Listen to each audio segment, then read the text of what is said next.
offer 1,000 burnt offerings on the altar. At Gibeon, the Lord appeared to Solomon in a dream by night, and God said, "Ask what I should give you." And Solomon said, "You have shown great and steadfast love to your servant, my father David, because he walked before you in faithfulness and righteousness and in uprightness of heart toward you. And you have kept for him this great and steadfast love, and have given him a son to sit on his throne today. And now, O Lord my God, you have made your servant king in place of my father David, although I am only a little child. I do not know how to go out or come in. And your servant is in the midst of the people whom you have chosen, a great people, so numerous they cannot be numbered or counted. Give your servant, therefore, an understanding mind to govern your people, able to discern between good and evil. For who can govern this, your great people?" It pleased the Lord that Solomon had asked this.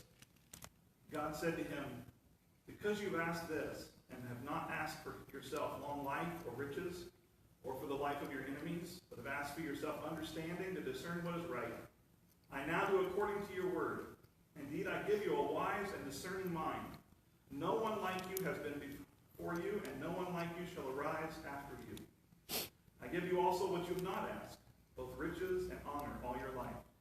No other king shall compare with you. If you walk in my ways, keeping my statutes and my commandments, as your father David walked, then I will lengthen your life." And then Solomon awoke. It had been a dream.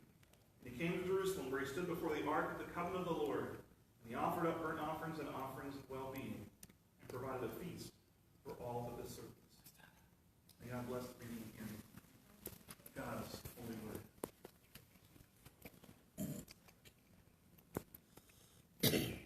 That feeling that we all get when we start something new.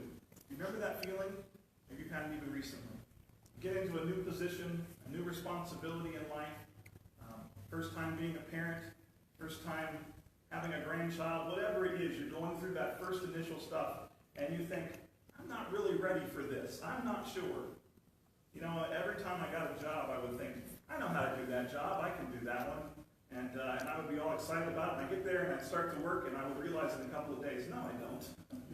And I need to learn a lot of new things about this job. And that's happened every single time. It's true often in our lives. We get into some new place, and we realize all the things that we thought we knew aren't necessarily true. And we have to learn. We need to know more things and have some knowledge. And that's kind of the history of what's going on here in Solomon's life. You know, last week we talked about King David. David was the king of Israel and ruling over the people for many, many years. He ruled for 40 years over the nation of Israel. And then we said last week that he sinned in his life, and he had married a woman named Bathsheba, part of that time of sin. And out of that relationship came a son named Solomon. And Solomon was to be the next king over the people. As we come to this passage, David has come to the end of his life, and he has passed away, he has died, and now it is time for Solomon to take the throne. Solomon has many older brothers, some of who tried to steal the throne from their father David. He has many older brothers, but David chose, led by God, chose to pick Solomon as the new king. Solomon is about 20 years old. I'm just trying to imagine for a moment, not a new job, it's being king over a whole country where you are the executive power over everything. You make all the decisions ultimately, and you're the judge and jury in every case before the people. You make all the judgments for the people. And this is the position of power and authority that he had. And he's 20 years old. You think he felt a little bit inadequate? I imagine so. Didn't know what to do. And so he goes and he seeks wisdom from God. And that's what happens at the beginning of this. It says that he went to Gibeon. Gibeon was a place lifted up in the air that they would go and they would worship God. And it was a usual thing often before the temple was built. And he went to Gibeon, and there he burned 1,000 offerings upon the altar, it says, and he prayed to God, and then he lay down to rest there. It was very common in their culture for a person to go where their God dwelt and offer to them, and then sleep there in the night, hoping that they would have a dream and a message from their God to them. And that's exactly what Solomon is doing. He wants to speak to God. He wants to hear from God. And so that's what he does. He goes here, sets everything up, honors his God in heaven, and he lays down to sleep. And as he sleeps, God enters into his dream by night and says, ask what I should give you. Solomon, what is it that you want to have? That's quite a request. That's quite a question asked from God. What do you want? Now, he could have said all kinds of things. I want to be known all over the world. I want to have a great empire. I want to have peace everywhere. I want to be rich and wealthy. I want my nation to be wealthy. All kinds of things he could have asked for. But he really was there for one main purpose, and that was to ask for guidance. He started off very humbly by reminding God of all the blessings he had poured out on his father David, and how kind he had been to him because of his faithfulness to God. And he finishes by saying, and you've even given him a son to sit on his throne. And then he says, that son is me. Here I am. I'm the king in the place of my father David. And he refers to himself as a little child. When I said he's probably about 20, he wasn't a little child. But as far as he was concerned, when it came to governing the people, he says, I don't know how to come out, and I don't know how to go in. I don't even know how to get in and out of the palace hardly. I can't do all the things I need to do. How do I do this? How do I do this job? In fact, he says, how can I lead these people? They are great people, so numerous that they cannot be counted. There's so many people. By the end of his reign, there would be much, much more. But there he is, wondering, what do I do? How do I do this job?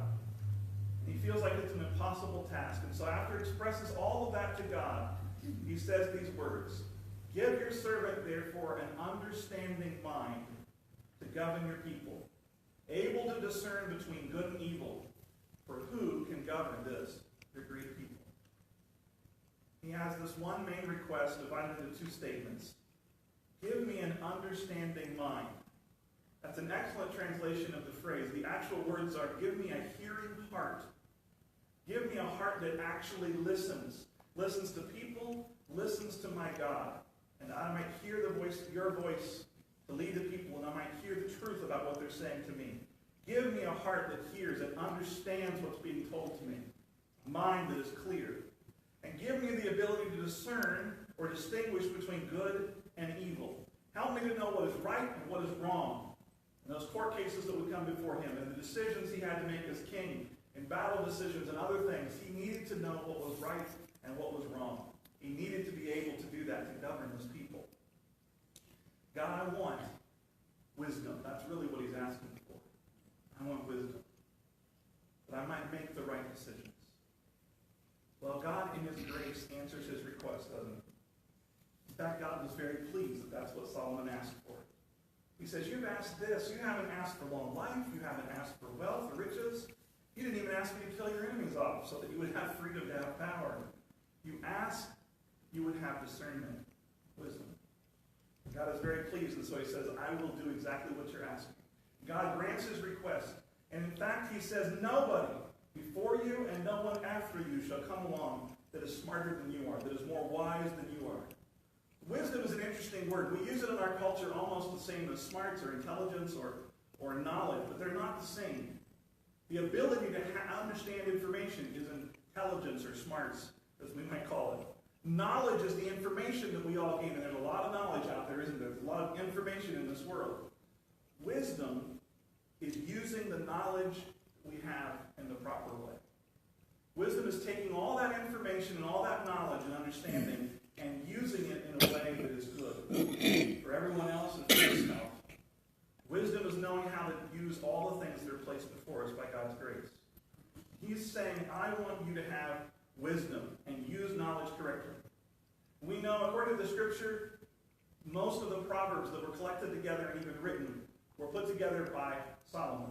The entire book of Ecclesiastes is credited to Solomon. The beautiful poem, the Song of Solomon, or Song of Songs, a love poem, is written by Solomon. And at least two of the songs are credited to Solomon. In fact, the Scripture says he had much studying. He knew about plants. He knew about trees. He knew about the animals, and he would teach people in the country about those things. When the Queen of Sheba came, he not only showed her his wealth and all of this stuff, but he showed her the knowledge that he had about these things that he had studied and his wisdom. And he made wise judgments, too. There are examples in the Scripture of the decisions that he made were very wise and clear. God graciously gave him that wisdom that he needed to rule. He became what is known today as really the greatest king of Israel as far as the extent of the empire and the wealth that they had at the time. God even says, I'll give you what you didn't ask for. Because you were so wise in asking for the right stuff, and you had some wisdom enough to do that, I'm going to give you what you didn't ask for. I'm going to give you riches and honor all your life, and no other king shall compare with you. In the time of Solomon, no other king would have as much riches or as wealth or honor in their lives as he would. Solomon's kingdom became very, very wealthy, the richest of its day. And then he makes this little promise to him. He says, if you will walk in my ways, if you'll follow me like your father David did, then I will lengthen your life. The last one's a promise with a condition. Keep following me. Keep obeying my commandments, and I will lengthen your life. It's interesting that God added those words because Solomon did become very wealthy. Solomon did become very famous. One thing that God did not promise him was that he would have 1,000 wives, which is what he ended up with. God did not promise him a large number of horses and chariots and a large army, but he ended up with that. Those were things that he pursued. And it's interesting that late in his life, some of the women that he had married from foreign countries needed to worship their God, and he built temples for their gods just outside the walls of Jerusalem. And late in life, he even went out and worshipped with them in temples. He walked away from his faith and only the true God. Important for him to hear those words and that challenge early in his life. Stay faithful to me, because God knew that all the blessings that were to be poured out upon him would be a danger to him also. He had wisdom. Do we need wisdom? Yeah, we do. I need wisdom when it comes to how I live at home. I need wisdom for how to do plumbing in a place. I need wisdom for how to help my kids with their schooling. They need wisdom to do their schooling. Not just the information, the knowledge, but how to go about it and make it happen. We need wisdom in our families, don't we? As parents, as grandparents, aunts and uncles. We need wisdom in our friendships. Frankly, our whole society is in desperate need of wisdom in the leadership and the guidance in our country. And all around the world, there's a desperate need for God's wisdom. We need wisdom in our jobs and our work and all the places that we are. So we need wisdom. How are we going to get it? We have a lot of knowledge. We have the internet with all of its information. But how are we going to have wisdom to know how to use that? There is really one main source of wisdom according to Scriptures. And Solomon himself wrote it in Proverbs 2:6. He says, for the Lord gives wisdom. From his mouth come knowledge and understanding. The wisdom of this universe is the wisdom of the one who created all things. The wisdom of the one who put all things together and is in control. The Lord is the one who gives wisdom. Well, if wisdom comes from God, then how do I get it? How can I have this wisdom? It's a really simple answer. Ask. Prayer. That's where prayer comes into this sermon. We ought to be praying and coming before our God and asking him. According to James, writing in verse 5 of James chapter 1, if any of you is lacking in wisdom, ask God. Ask. And God will give generously and ungrudgingly, and it will be given to you.